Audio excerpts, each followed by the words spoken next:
สวัสดีครับสวัสดีFCทุกท่านทุกคนครับผมนะครับมาขันจิย่ำความฝันให้กับ FC ย่ำตัวเลขนะครับเนาะเพราะว่าหลังจากที่ปล่อยเลขชุดแรกออกไปฝันดีมาตลอดแต่ว่าฝันเกี่ยวกับเด็กหน่อยนะครับฝันแล้วเมื่อคืนนี่ครับ FC ครับผมว่าฝันเห็นเพิ่นเอิ้นอีหยังม้าแบบนี้แบบอยู่ในหนังสือนะครับมีหอนขึ้นนะครับมีหอนขึ้นหัวน่ะม้านะครับที่ผมเห็นฝันเห็นฝันเห็นก็ว่าสิไปเอาโทรศัพท์มาถ่ายเอานะครับเนาะกลับไปใส่บูเห็นคักครับที่ผมเห็นม้าแบบคล้ายๆว่าซุ่มเป็นม้าบินม้าอย่างได้ลูกเพิ่นนะครับที่ผมแต่ว่ากับบ่ได้นั่นตะเคียนะครับเนาะบ่ได้ไปถ่ายในความฝันกับแล้วก็หลังจากที่ว่าปล่อยเลขชุดแรกออกไปนี่พอไว้ฝันเห็นแต่ผู้เฒ่าเลยครับฝันเห็นผู้ยิ่งผู้เฒ่า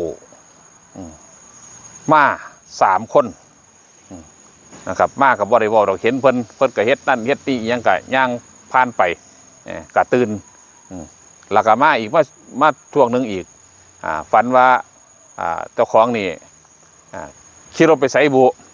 ครับก็มีลูกน้อยผู้หนึ่งว่าสั่นมีลูกน้อยผู้หนึ่งบัดนี้เมียปัดนั่งอยู่ข้างหลังบัดเบรกรถลูกน้อยละสิล่มลูกอยู่ทั้งหน้าครับพี่ผมสิล่มก็เลยจับไปให้นั่งอยู่ใกล้เมียเจ้าของอยู่ทั้งหลังเจ้าของครับก็ให้เมียจับไว้ท่านเมียก็บ่จะจับลูกปานใดครับพี่ผมจักเมียจะเป็นผู้ใดลูกก็จะเป็นผู้ใดนะครับลูกน้อยๆนะฝันเกี่ยวกับเด็กน้อยมา3-4คืนติดกันครับก็เลยว่าโอ้บ่เป็นเลขความฝันของเจ้าของที่ปล่อยออกไปหันฝันว่าเมียมาสูญให้เอาเมียเก่านะครับพี่ผมเอาเกี่ยวมาซับแขนเจ้าของนะเฮ้ยมันบ่ตีเอาเพิ่นตรงนั้นบ่เพิ่นตีเอาตั้งแต่เมียผู้หนึ่งกับมูเมียผู้หนึ่งมายืนยุ่งข้างที่พอไว้จับกอดเอาไว้นะครับเอฟซีครับผมเฮ้ยมันตีเอาเฉพาะตัวนั้นหลังจากหันมากกับมาฝันเห็นผู้เฒ่าเห็นฝันเห็น2 ผัวเมียผู้หนึ่งเคยหูยักกันอยู่หรอกครับแต่ว่าเขาก็เป็นเด็กหน่อยนะครับนะเขาเป็นเด็กหน่อยแต่บัดไปเห็นเขาล่ะเขาเฒ่าเขาไปเห็นเฒ่าอย่างนี้เฒ่าเป็นอายุคน90 ปีพุ่นละก็เลยว่าห้วยอยู่ท่านว่าตัวมาถ่ายคลิปเขาบอกเอิญพ่อเนี่ยละลาท่านว่าโอ้ยตัวคือเฒ่าคักแค่ลูกว่าท่านพ่อไปเอิญเขานะป้าดมาเฒ่าคักเขาเนี่ยแถวว่าท่านว่าฝันเกี่ยวกับผู้เฒ่ากับเมียแต่เด็กหน่อยกับเมียแหละแต่ว่าเฒ่าคักผู้สิไปเฮ็ดคลิปนั่นกับเฒ่ากับเฒ่าอีหลีกับอีหลีมันเฒ่าอย่างว่า90ขึ้นหมดละถ้ามันอันนั้นเนาะแล้วก็ก้อนที่เกิดไปขึ้นไปเฮ็ดคลิปนั่นไปหาเพื่อนนะครับหมากันจักมาใส่หลายเต็มบ้านนี่ยืนทอรอใส่ได้อยู่ทั้งม้าน้อยม้าใหญ่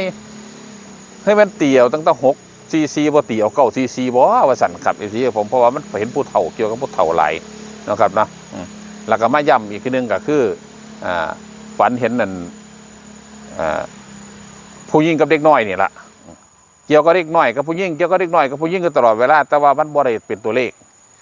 พอไว้ก็เลยตีเอานะครับแล้วก็เลยว่าเมียผู้คนผู้แรกครับพี่ผมที่มาเอามันเป็นแสงครับพี่ผมมันเป็นอย่างคือเป็นแสงย้อนเอาเข้าห่มกันนะเอาเกี่ยวฟันแขนพอไว้หันครับพี่แต่ว่าเกี่ยวหักตกลงไปมันเป็นด้ามไม่ยาวๆหันครับผู้หญิงผู้นั้นก็ยืนเบิ่งอยู่ผู้เมียเก่าหันยืนเบิ่งอยู่บ่ว่าบ่ปากบ่ติงอีหยังก็คิดว่าคงสิเป็นเลขลางคือเป็น14หันนะครับพี่ผมแต่มันกระเจียวก็เล็กหน่อยมาตลอดก็ถือว่าฝันดีอยู่ดอกครับฝันดีมากอยู่ตลอดดูเจ้าของก็ซื้อเอาไว้แล้วครับพี่ผมพอซื้อเอาไว้แล้วซื้อเลขเอาไว้แล้วหันละซื้อเลข644เอาไว้ครับก็เลยมาฝันเห็นม้าแบบยังม้าแบบเขาจะเอิ่นว่าม้าเทพราขี่บอกคือพระอินทร์ขี่คือยังขี่นี่แหละเพิ่นสิมีงอนขึ้นซื่อหน้าผากคนนี้นะครับอีซี่ผมเป็นงอนยาวๆหันละแล้วก็นั่นมาตลอดก็เลยว่าคือเป็นเลข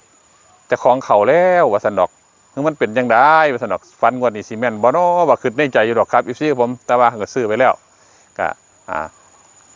ว่าก็เอาซื้อไปแล้วนะครับเนาะกับมาฝันแต่ต่ออย่างที่มาตลอดนะครับพอไว้ก็เลยสิมาย้ำเลขให้ครับพี่ผมย้ำ3 ตัวหันครับพี่ผม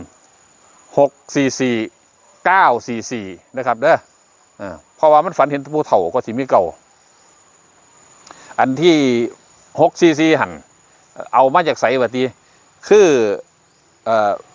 เมียพวกพ่อไว้หันนะครับพี่ผมเมียไม่บ่หูจักบ่เคยหูจักกันหรอกในความฝันว่าเพิ่นเป็นเมียแล้วก็มูเพิ่นที่ว่ายืนจับแขนกันอยู่หันกับเฮี้ยงกันลองซองหันพ่อไว้กอดแอวเพิ่นไว้หันเฮี้ยงกันก็พ่อไว้3 คนพ่อไว้ก็เป็น6ผู้หญิง2 คนก็เป็น44นะครับนะ42 ตัวผู้หญิง2 คนเนี่ยครับอยู่ที่ผมก็เลยตีเป็น644หลังจากหันมาก็มาฝันเห็นตาพูดเฒ่าก็เห็นเด็กน้อยกับผู้หญิงมาตลอดก็เรียกว่าขั้นแมนกับบอยเป็น644กับ944ว่าสั่นก็เลยกันเอาไว้คือ944ส่วนเด็กน้อยก็ไม่ยิ่งหันนะครับว่าพอไว้ก็เลยว่ามันเห็น2 คนส่วนหลายเสียนแต่2 คนมาตลอดก็ที่เป็น1441นะครับเด้อเป็นเลขราง14ครับที่ผมเน้นไปเลยครับ2 ตัวนี่คือเป็นรางส่วนเลข3 ตัวพอไว้ตัดมาให้คือมี64มี94มี44ตัด2 ตัวออกครับที่ผมมีแค่3 หางนะครับเนาะกับเท่านั้นครับครับผมตัดบนไว้ให้ครับผมพอไว้ก็ซื้อคือเจ้าของตัดนี่ละเจ้าของตัดจังไดก็ซื้อสั่นนะครับว่าคันมีโชคมีหมันก็แห่งว่าคันออกอยู่ในนี่ก็แห่งว่าได้ครับผมได้เบิดย่ำเด้อครับเด้อครับผมฟันธงไปเลยครับครับ3 ตัวครับเนาะ644คือตัวออกคลิปแรกแหละครับผม644แล้วก็มี944นี่ให้เป็นตัวกันก็ว่าได้เพราะมันฝันเห็นตะพูเฒ่าครับ944นะครับล่าง14ตัวเดียวครับล่างนี่14ตัวเดียวด้วยครับด้วยครับตัดไว้ให้คือ64 94 44เท่านี้ครับมี6ก็ต้องมี9ก็เลยตัดให้แค่3 หางซื้อไปแล้วเพราะว่าพอไว้ซื้อแต่เลขความฝันเจ้าของครับบ่ซื้อเลขผู้อื่นนะครับเนาะถ้าเลขผู้อื่นหันเขามีแต่ไปลงคลิปครับมันหลายโพดครับพี่ผมเขาไปซื้อของไปเฮ็ดคลิปแต่ละบ่องละบอลนะครับเนาะมันหลายจักสีซื้อตัวใดเนี่ยครับพี่ผมมันซื้อบ่ได้ได้เบิดดอกนะครับก็ซื้อว่าความฝันเจ้าของก็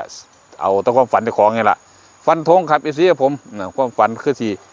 บ่ฝันอีกอย่างอีกเนาะต่อกับบ่ฮู้คือกันว่าฝันอยู่หรอกแต่มันฝันเล็กๆน้อยๆสั้นๆขอรอเคลียร์นะครับพี่ผมบ่ได้จำได้บ่ยาวพอสิเอามาเล่าให้ฟังครับครับเอาสำหรับคลิปนี้ก็ให้โชคให้หมานำพอไหวด้วยครับเด้อคันมันออกตัวนี้นะครับเนาะคันมันบ่ออกขอโทษขออภัยหลายครับครับผมให้ใช้วิจารณญาณในการรับชมครับความฝันก็คือความฝันครับเอากับบ่ฮู้คือกันว่ามันสิออกตัวใดเนาะครับเนาะผู้ฝันแท้ๆกับบ่ฮู้นะครับแต่ที่ฝันแม่นบ่แม่นก็บ่ฮู้จักคือกันครับสำหรับคลิปนี้ก็ขอให้ FC ทุกท่านทุกคนจงมีแต่ความสุขความเจริญปราศจากโรคภัยไข้เจ็บด้วยครับขอจบคลิปไว้เพียงเท่านี้สวัสดีครับสวัสดีครับผม